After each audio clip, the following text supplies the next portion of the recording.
இலக்கவியல் உலகின் வளர்ச்சியால் இன்று இணைய வணிகம் பலரின் முக்கிய வருமான ஆதாரமாக மாறியுள்ளது.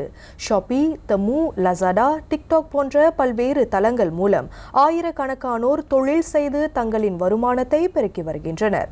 இந்நிலையில் இணைய விற்பனையின் வழி கிடைக்கும் வருமானத்தை உள்நாட்டு வருமான வரி வாரியம் LHDNக்கு அறிவிக்க வேண்டுமா என்ற கேள்வி இன்னும் பலரிடையே உள்ளது.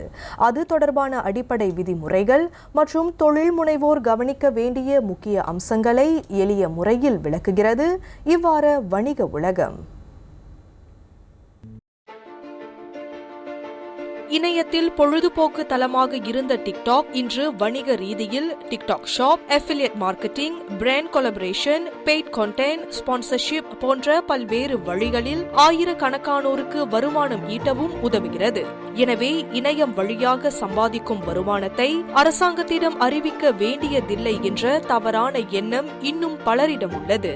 ஆனால் இணையம் வழியாக இருந்தாலும் நேரடி விற்பனையாக இருந்தாலும் வணிக ரீதியிலான வருமானம் அனைத்தும் LHDNக்கு தெரிவிக்கப்பட வேண்டும் என்று வரி கணக்காளர் ரெங்கநாதன் கண்ணன் விளக்கினார். பதில் ஆமாம். அதுக்கப்புறம் வருமானம் இருந்தா, அதாவது லாபத்துக்கு பிறகு எல்லா செலவுகளும் கழிச்சு வருமான வரியோட சிஸ்டம் படி, அவங்களோட சிஸ்டம் படி நம்ம வந்து சார்ஜபிள் இன்கம் சொல்லுவோம். அட்ஜஸ்டட் இன்கம் வந்து சார்ஜபிள் இன்கம் இருக்கு. இது ஒரு ஃப்ளோ சிஸ்டம் ப்ராசஸ் இருக்கு. அப்போ அந்த கணக்கெல்லாம் முடிச்சதுக்கு பிறகு அவங்களுக்கு அந்த சார்ஜபிள் இன்கம் எந்த அளவுக்கு இருக்குன்னு நம்ம பார்க்கணும். அந்த அளவு அவங்களுக்கு வந்து ஒரு சுமாராக ஒரு 36-37 மேலே போனால் மட்டும்தான் அவங்களுக்கு வரி வரும். அதுக்கு கீழே இருந்துச்சுன்னா பொதுவா மலேசியாவில் வரி வராது.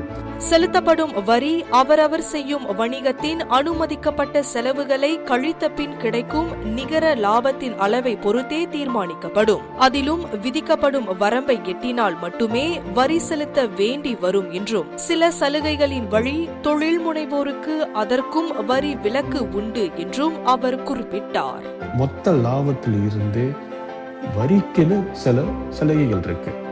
உதாரணத்துக்கு சொந்த சலுகைகள், செல்ஃப் ரிலீஃப், அப்புறம் பிள்ளைங்களுக்குள்ள ரிலீஃப், அப்புறம் இன்சூரன்ஸ் ரிலீஃப், மெடிக்கல் ரிலீஃப், பேரண்ட்ஸை பார்த்துக்கிறதுக்கு, பெரியவர்கள் பார்த்துக்கிறதுக்கு ரிலீஃப், அப்புறம் அப்ரூவ் டொனேஷன். நீங்கள் டொனேஷன் கொடுத்துருந்தீங்க, தர்மம் கொடுத்துருந்தீங்க, அது 44/6 அப்ரூவ் டொனேஷன் சொல்லுவோம். அதுக்கு அந்த அப்ரூவ் டொனேஷனாக இருந்துச்சுன்னா உங்களுக்கு வந்து அதுக்கெல்லாம் வரி விலக்கு இருக்குது. இதெல்லாம் போக 36 அன்னைக்கு மேலே இருந்தால் தான் வரி வரும். அதுக்கு கீழே இருந்தால் வரி வராது. அவங்க 35 அன்னைக்கு கீழே வந்து அவங்களோட சார்ஜபிள் இன்கம் இருந்துச்சுன்னா அரசாங்கம் வந்து 400 ரிலி வரைக்கும் ரிபேட் தராங்க. அதாவது டேக்ஸ் என்ன டேக்ஸ் இருக்கோ அந்த டேக்ஸ்ல இருந்து 400 ரிங்கிட் ரிபேட் தராங்க. ஆனால் அதற்கு தங்களின் வணிகத்தை வாரங்கள் வழியாக பதிவு செய்திருப்பதோடு விற்பனை பதிவுகள், செலவின ரசீதுகள், வங்கி கணக்குகள் போன்ற அனைத்து ஆவணங்களையும் பாதுகாப்பாக வைத்திருக்க வேண்டும் என்று ரெங்கநாதன் தெரிவித்தார். மேலும் இன்வாய்ஸ் எனப்படும் மின் விலைப்பட்டியல் முறை அமல்படுத்தப்பட்டது முதல் தொழில் முனைவோரின் விவரங்கள் அனைத்து இடங்களிலும் பதிவாகும் என்பதால் சில சிக்கல்களையும் அபராதங்களையும் தவிர்க்க அவர்கள் LHDN விதிமுறைகளை பின்பற்றவும் அவர் அறிவுறுத்தினார். இன்வாய்ஸ் வந்து எல்லா கட்டங்களையும் வந்து இம்ப்ளிமெண்ட் பண்ணிட்டாங்க. ஸோ இன்வாய்ஸ் எல்லா கட்டத்திலையும் இம்ப்ளிமெண்ட் பண்ணதுனால தகவல் எல்லா இடத்துலையுமே இருக்குது.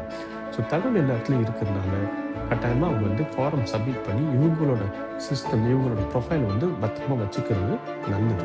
ஏன்னா நாலு பேர் ஒரு 3 வருஷம் கொஞ்சம் 4 வருஷம் கொஞ்சம் ஆடிட் பண்ணும்போது தகவலே இல்லை, ரெக்கார்டே இல்லைன்னா நம்ம சொன்ன மாதிரி 30 அன்னைக்கு கீழே உங்களுக்கு டேக்ஸ் வராது. ஆனால் ஆடிட் பண்ணதுக்கு நேரத்தில் உங்களால் இது எதுவுமே ப்ரொடியூஸ் பண்ண முடியல, எதுவுமே கொடுக்க முடியலன்னா நீங்கள் வந்து டேக்ஸ் அண்ட் பெனால்ட்டி குறைஞ்சபட்சம் 45% பெனால்ட்டி வந்து கட்டணும். எனவே தங்களின் வணிகத்தை சரியாக பதிவு செய்து குறிப்பிட்ட காலத்திற்குள் அதன் வருமானத்தை அறிவிப்பதும் ஒவ்வொரு தொழில் முனைவோரின் பொறுப்பாகும் என்பதை பர்னாமா செய்திகள் தொடர்பு கொண்டபோது ரெங்கநாதன் கண்ணன் நினைவூட்டினார்.